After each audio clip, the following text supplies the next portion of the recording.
The Israelite nation had just left the land of Egypt and was about to cross the Jordan River into Canaan, the land the Lord had promised. The Lord gives the Israelites through Moses a set of rules on how to be a nation. If you take time to read the book of Deuteronomy, you will find instructions on how to care for your body, what to do with a person who had died. The book covers all the feasts that the nation was to observe. Literally, everything this group of people will need to know in order to thrive as a nation. He starts out with Deuteronomy chapter 6, verse 5. You shall love the Lord your God with all your heart, with all your soul, and with all your strength. He wants the Israelites to remember what is truly important in life. He knows what the people are about to encounter. They will have battles over cities. They will be dividing the land up once they have conquered it, and temptations they will face while conquering the land. Moses challenges the people with this so that everything they do accomplish is fulfilling God's will. We are given the same challenge in Colossians chapter 3, verse 17. And whatever you do in word or deed, do all in the name of the Lord Jesus, giving thanks to God the Father through him. The Israelites are challenged to love the Lord with all their heart, with all their soul, and with all their strength. Paul challenges the New Testament Christians that whatever we find to do that in the name of the Lord.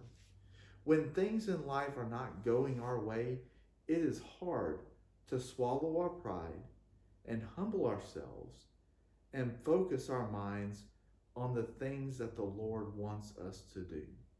We have a tendency to push forward with our own agendas and our own wants and wishes, to get things accomplished and to see the things we want done completed.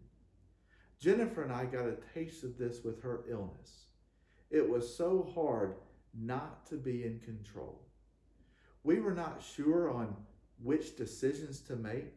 For the first time in our lives, truly, we were not in control.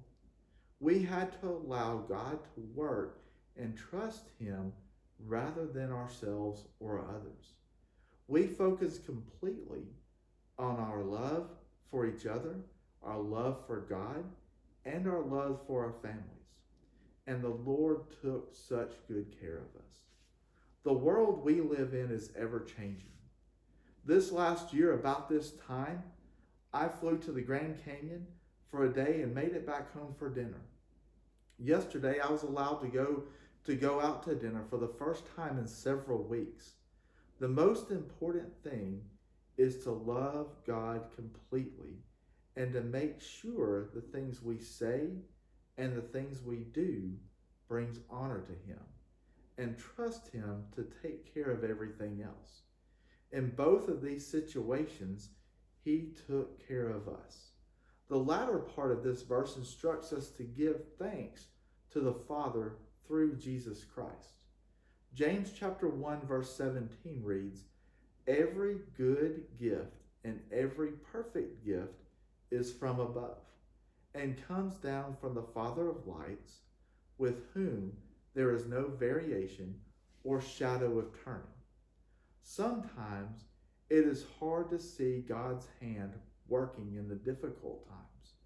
James reminds us that every good and perfect gift is from above, in which there is no variation or no shadow of turning. Our challenge is to find the hidden gems of God working in our lives. It is against our nature to fully rely on someone else for things. But that is what God is asking us to do. As we see time and time again from the people in the Bible, from both the Old Testament and the New Testament, they that put their trust in God are the people who are truly happy.